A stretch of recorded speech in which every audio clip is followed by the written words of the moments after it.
चॅनलमध्ये, ज्याचं नाव आहे लाईफ सफर विथ प्रतीक्षा। तर आज आपण आलो आहोत एका अशा ठिकाणी जिथे उन्हाळ्यामध्ये उसाचा रस ताजा तवाना थंडगार असा उसाचा रस आपण घेतो। तर मी आज एका रसवंतीवर आलेली आहे।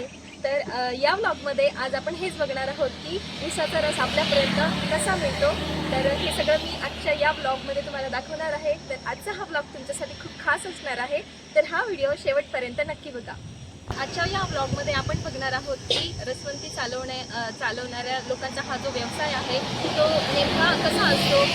हा व्यवसाय सुरू करण्यासाठी त्यांना ऊसाची लागवड कशी करावी लागते, ऊस कशा पद्धतीचा त्यांना पिकवावा लागतो, या सगळ्या गोष्टी आपण आजच्या व्लॉगमध्ये एक्सप्लोर करणार आहोत। चला तर मग सुरुवात करूया आजच्या या स्पेशल व्लॉगला। तर सध्या आपण उभे आहोत जगदंब रसवंती गृह या ठिकाणी।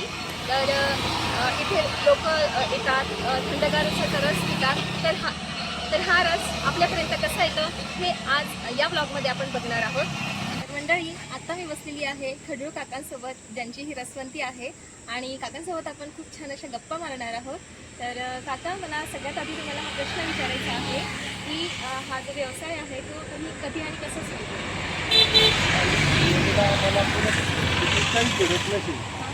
आपण ऊस लावा, मग ऊस लावून पाहिला आपला 10 गुंठ मग आपल्याला धंदा चालू केला तर आपल्याला 1-1.5 लाखाचा धंदा आपला चालू झाला। काय आपण थोडा धंदा मग आपला वाढवत चालला। तर असा तुम्ही तुमचा हा जो व्यवसाय आहे ऊस लागवड अशी तुम्ही केली।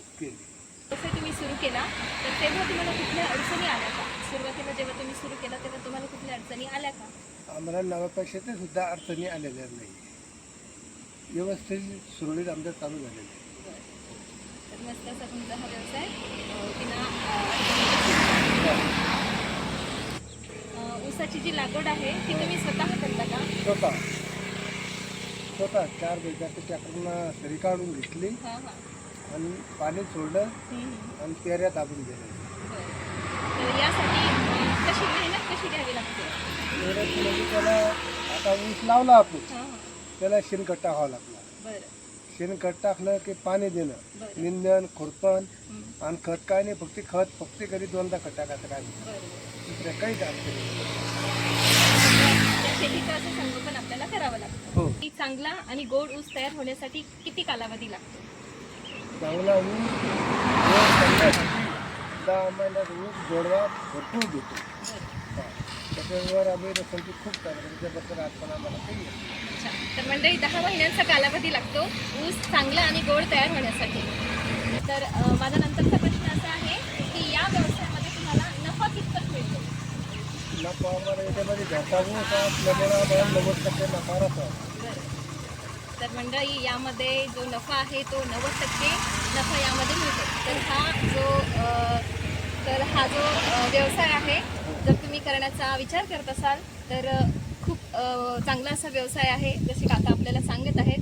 तर जर तुमची तशी काही इच्छा असेल तर नक्की तुम्ही काकांना फॉलो करा।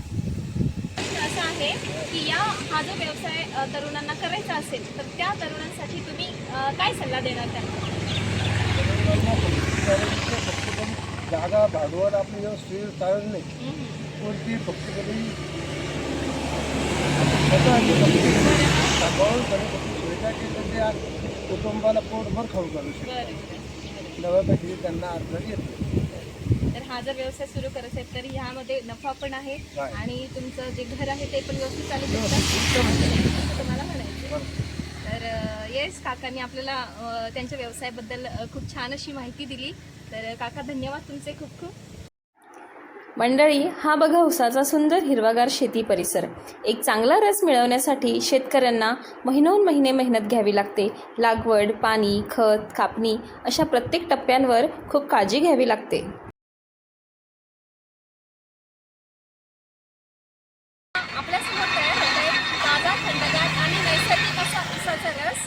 एकदा तुम्ही बघू शकता।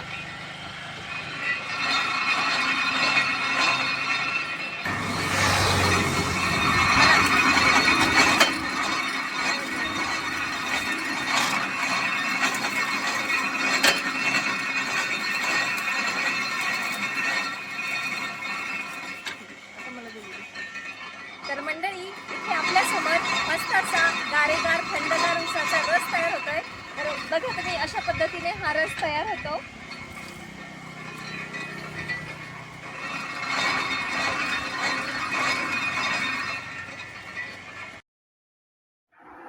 तर तयार आहे इथे गारेगार नैसर्गिक असा उसाचा रस. खूप छान अशी टेस्ट आहे रसाची आणि खूप रिफ्रेशिंग आहे, मस्त आहे. तर मंडळी, आजच्या ब्लॉगमध्ये आपल्याला उसाच्या लागवडीची माहिती आणि रसवंती व्यवसायाबद्दलची माहिती आज आपण बघितली आहे. तर आजचा हा व्हिडिओ तुम्हाला कसा वाटला कमेंटमध्ये मला नक्की सांगा. व्हिडिओ तुम्हाला आवडला असेल तर व्हिडिओला लाईक करा, शेअर करा आणि आपल्या लाईफ सफर विथ प्रतीक्षा या चॅनलला नक्की सबस्क्राईब करा. भेटूया परत अशाच एका नवीन व्हिडिओमध्ये. तोपर्यंत आनंदी राहा आणि शिकत राहा. बाय.